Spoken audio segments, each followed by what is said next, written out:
reporters d'images, les caméramans, les vidéographes, les membres de la presse parlée, écrite et télévisée, sans oublier que connecté qui est avec nous, et Louis Orles, caméraman, photographe et reporter officiel de cette cérémonie de graduation. C'est d'abord le moment de remercier les professeurs qui se sont donnés corps et âme pour aider ces jeunes dans leur étude pendant une très longue période. C'est aussi le moment pour vous, récipiendaires, de recevoir les carillons du printemps. Et quand vous recevez les carillons du printemps, sachez que les carillons d'hiver seront encore plus importants. C'est-à-dire, vous êtes appelés à mettre en pratique ce que vous avez appris à l'excellence informatique afin d'être excellés dans votre lieu de travail. Alors, mesdames et messieurs, chaque année, l'excellence se fait le devoir de choisir un nom. Quelqu'un qui a fait un travail remarquable dans le domaine de l'informatique. Pour les promotions antérieures, on avait, je crois, plusieurs grandes personnalités avaient l'heureux privilège de baptiser donc, les différentes promotions de l'excellence informatique. Eh bien, cette année, c'est bien William Orlett. William Orlett qui baptise cette promotion, disons mieux que cette promotion est baptisée William Orlett. Mais qui est William Orlett? Qu'a-t-il fait pour qu'une promotion porte son nom? C'est donc à cette question, ou à cette question, que Vessius L. Josmat va tenter de répondre. Mesdames et messieurs, vous allez pouvoir suivre la biographie de William Orlett. Et je demande à Vessius L. Josmat de se présenter et qu'il vous plaise, mesdames et messieurs, d'applaudir l'étudiante récipiendaire Vessius L. Josmat.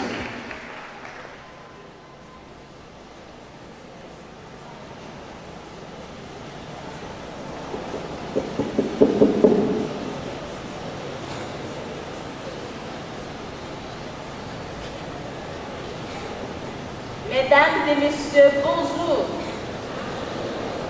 J'ai l'immense plaisir d'être avec vous pour partager la biographie de William Orlett. William Orlett est né aux États-Unis à Ann Arbor dans le Michigan. Il a fait ses études à l'université Stanford où il fait la connaissance de David Parker et obtient sa licence en 1934 et sa maîtrise électronique au MIT en 1936. En 1939, l'université Stanford lui décerne un diplôme d'ingénieur. En 1939, il fonde la multinationale HP avec son ami d'école David Parker à Palo Alto, à quelques kilomètres de San Francisco, en Californie, dans ce qui ne s'appelle pas encore la Silicon Valley. Avec $685 dans le garage, Orlett Packard est devenu depuis un des symboles du rêve américain. Il effectue son service militaire comme officier pendant la Seconde Guerre mondiale. Immédiatement après la guerre, il est membre d'une équipe américaine spéciale chargée d'inspecter l'industrie japonaise. Il est président de HP en 1964 à 1977 et PDG de 1968 à 1978. Remplacé alors par John Apollon, il reste président du comité de direction jusqu'en 1983, puis vice-président du conseil d'administration jusqu'en 1987. De 1966 à 1994, il préside la Fondation William et Flora Orlett. À la suite de la disparition de son épouse en 1977, il se remarie avec Rosemary Bradford en 1978.